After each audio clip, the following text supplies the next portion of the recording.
We have here two neurons, a presynaptic neuron and a postsynaptic neuron. And the neurotransmitter is glutamate.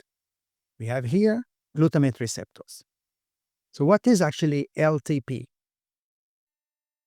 LTP is a form of synaptic plasticity, persistent strengthening of synaptic connections induced by high-frequency or repeated presynaptic activity.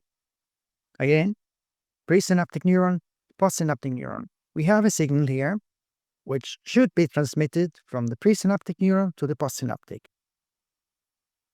Increasing the frequency or repeating the activation results in strengthening of the bonds between these two synapses. Now, in the case of the brain, we're talking not just about two synapses, two neurons, but millions of neurons at the same time. This is the idea behind LTP. Now, examples for high-frequency activation, for instance, strong experiences, daily experiences. Repeating examples, studying or revising. Now, LTP can occur anywhere in the brain. However, this process is best studied in hippocampus.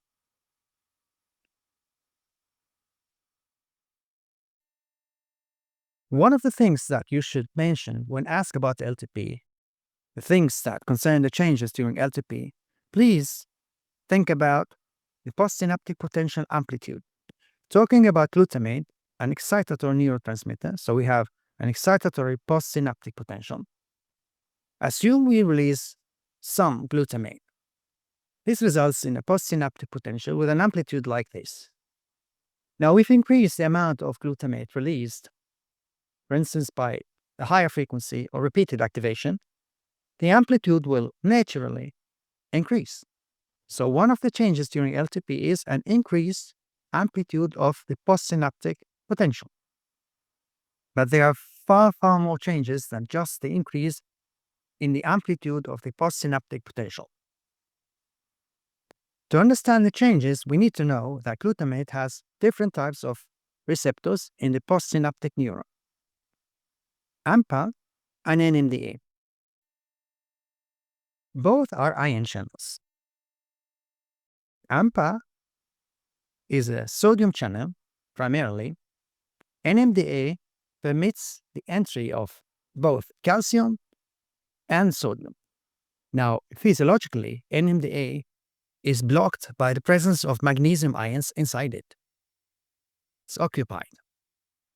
As glutamate is released from the presynaptic neuron, it binds simultaneously to both AMPA and NMDA. Binding to AMPA opens the channel. Some sodium ions go into the postsynaptic neuron. This results in a slight depolarization of the postsynaptic neuron. The slight depolarization, however, is not enough to expel magnesium ions. As more glutamate is released, AMPA is activated more and more. More sodium ions go into the postsynaptic neuron. Now, the depolarization of the postsynaptic neuron is strong enough to expel magnesium ions. This is when the NMDA receptor becomes free. Now it's open. So now calcium and sodium ions go through the NMDA receptor into the postsynaptic neuron. In this beautiful review in Nature Neurosciences, some of the aspects related to LTP are discussed. I would highly recommend this to you.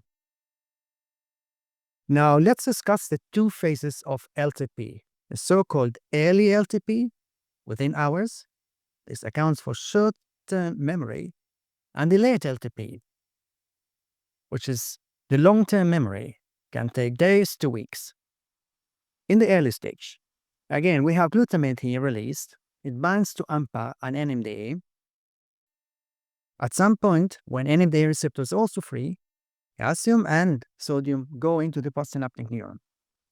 Now it's down to calcium to trigger the effects that are required for LTP. So what does calcium actually do? Several things. It activates protein kinases. I have the notes here for you. It activates protein kinases, including calmodulin MK2 and protein kinase C. It is through the effects of these two kinases that the following steps take place. One of them is the phosphorylation of pre-existing AMPA receptors in the postsynaptic membrane. So you see here we have AMPA receptors.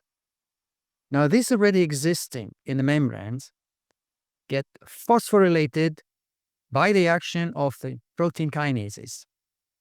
As they get phosphorylated, they remain open for a longer time. Means when glutamate binds, more sodium ions can go through the AMPA receptors, and it becomes more easy to depolarize the postsynaptic neuron, and it becomes easier also to expel magnesium from the NMDA receptor. In other words, the activation of the postsynaptic neuron becomes easier. It becomes more sensitive to activation by glutamate release. So, one of the first steps is to phosphorylate the pre-existing AMPA receptors in the postsynaptic membrane. The second effect is to trigger the delivery of these vesicles, which are loaded with AMPA, okay? To trigger the delivery of these vesicles to the membrane. And then the AMPA receptors will be released from the vesicles, and they will be inserted in the postsynaptic membrane. So, again, this enhances the effects of the released glutamate. The connections between these two synapses get stronger. Now, these two effects that we have just discussed can take place within hours. So this is the so-called early LTP, short-term memory, hours. What if we need a stronger effect? This is possible. This is the so-called late LTP. Now, these effects are genomic. They require gene expression, so we build more and more AMPA receptors and all the other proteins that are required for these activities here between the two synapses. These are the genomic effects, and they account for the long-term memory, days to weeks. I have more notes here for you, summarizing the effects that I have just discussed. LTP is a process that is highly desired in physiology, in daily life. This can affect anyone. For instance, if you read, if you study more, whatever activity, concerning cognition, this can enhance the LTP. Now, we have, of course, the reverse process of LTP, which is the long-term depression, meaning that instead of strengthening the bonds between synapses, we weaken them. This is possible physiologically. For instance, as you stop learning or the intensity of learning drops. This will be physiological reversal of the process of LTP, but it can also be pathological. For instance, dementia, Alzheimer's disease, okay? The synaptic bonds between neurons in the brain, they degrade.